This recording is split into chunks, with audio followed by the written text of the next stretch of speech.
Yo, yo, yo, yo, yo. I think we're live. Don't know how to stream to Instagram. Hello, everyone.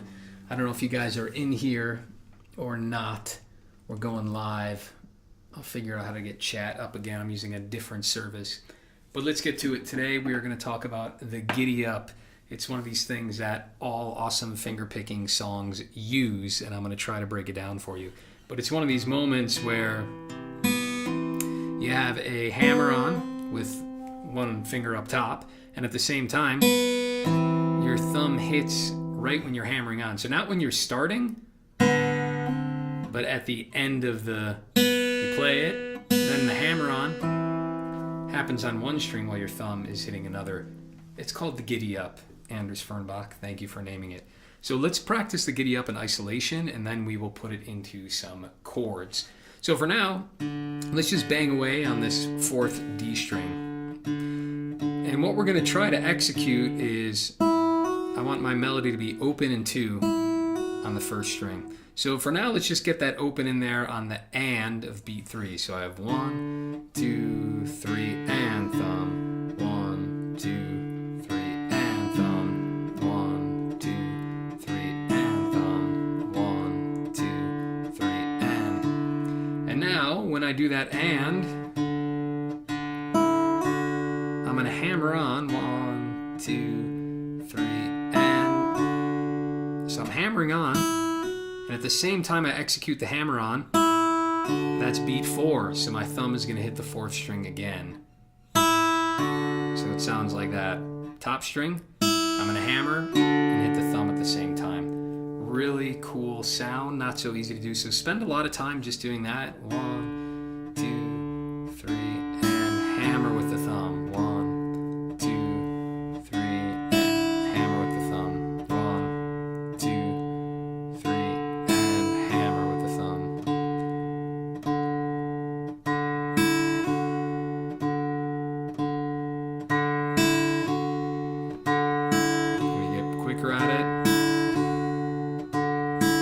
This might take a long time to kind of unlock that in your head.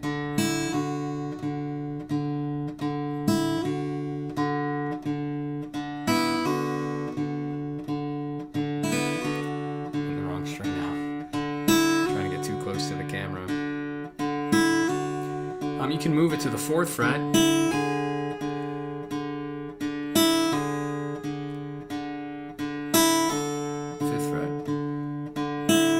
Can you hammer 2 to 4?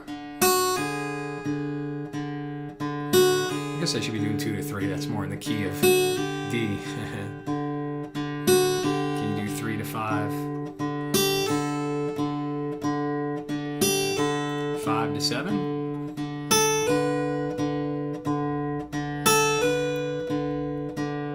3 to 5 again? 2 to 3?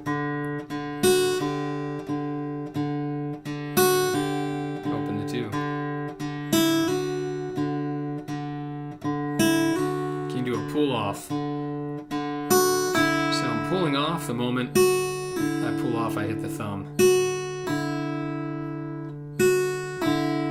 And in a pull off, a lot of people have this misconception that I'm like, you're going this way. That's always going to be weak, no matter how fast I do it, right? I'm tugging down as if I were shooting an arrow into the sky. So I'm going to pull down on my bow, which is my string, and then I can let go.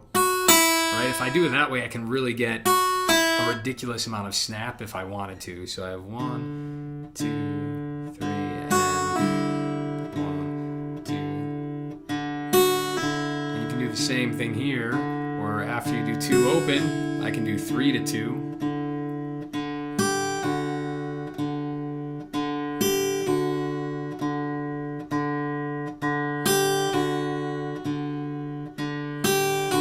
I can do 5 to 3.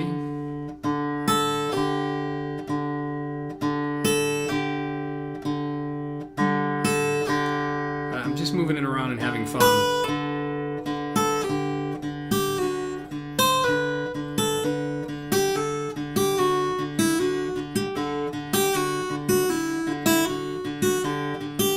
So it slides. You get the idea. Let's go to a chord. Let's do a G chord. And we're going to giddy up, open to 1 on the 2nd string. Oh, and now what we're going to do to make it a little bit harder is now I'm going to be alternating my thumb from 6 to 4. Makes it a little bit harder.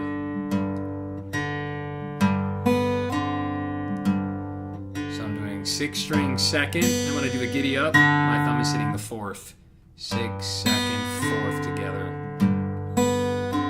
So 1. Thumb, thumb, thumb, pointer, giddy up, which is the hammer and the thumb. Thumb, pointer, giddy up. Thumb, thumb, thumb, giddy up. And as slow as you need to go to get this idea down. Can you do your pinky on the 3rd fret?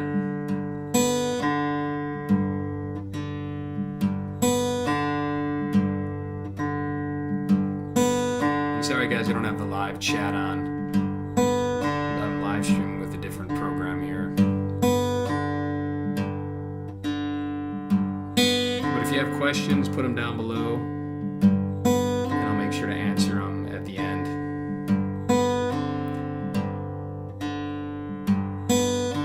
So I'm playing around with that. I'm going to giddy up the 3rd string, and I'm going to use my middle finger to do open to 2.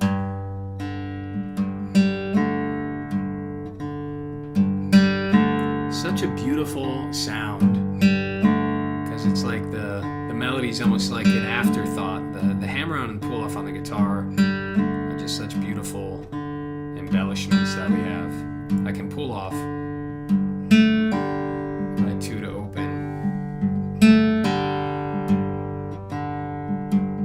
So the moment I pull off, my thumb is hitting the other string. You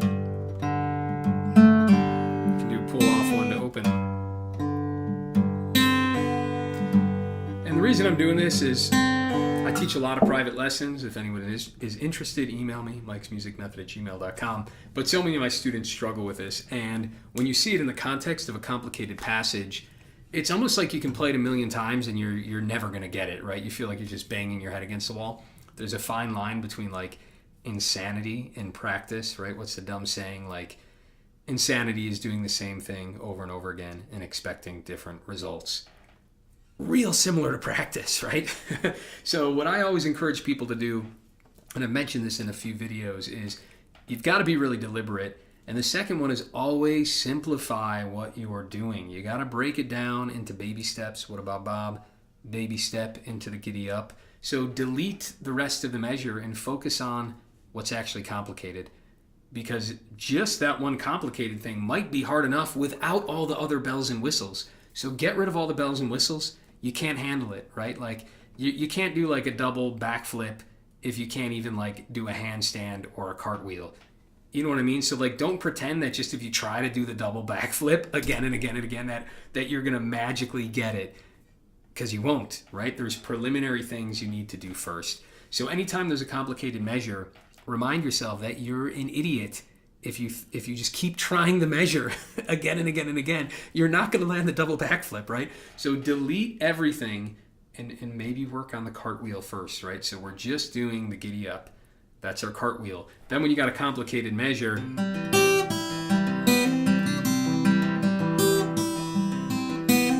right, with a giddy up in there, the only way you're going to nail that whole measure is if you've isolated the giddy up and you've owned it, right? You got to own it. So experiment with playing things on one string and just hammering onto different frets. Oh, sorry, now I'm going too quick. Maybe you can hammer 2 frets. You can do pull-offs. Then you can do it in the context of a chord. We did a G. There's no reason you couldn't do C, where I'm bouncing between 5 and 3. Get my hammer on that first fret as a giddy up. Then can I do the pinky? Can I do 1 to 3? So I need both fingers now.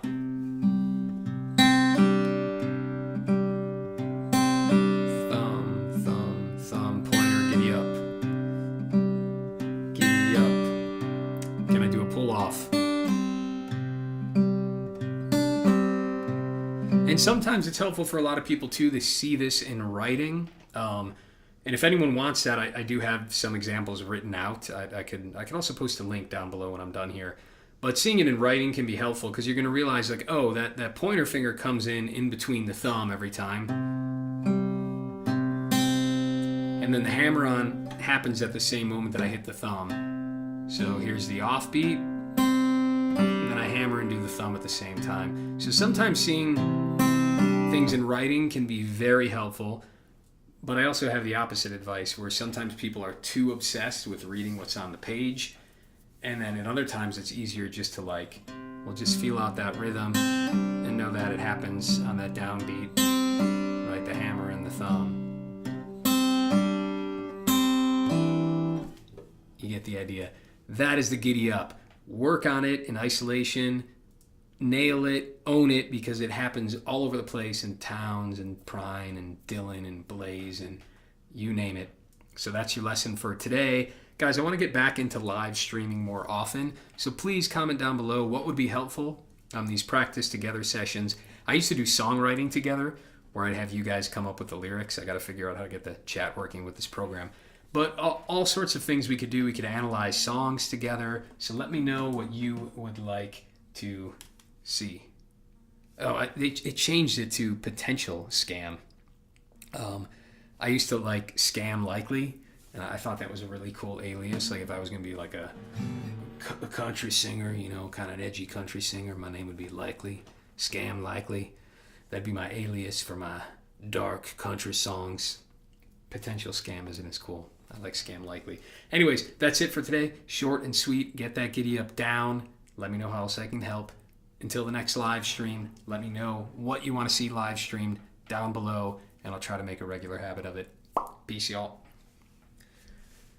How do I exit this new program?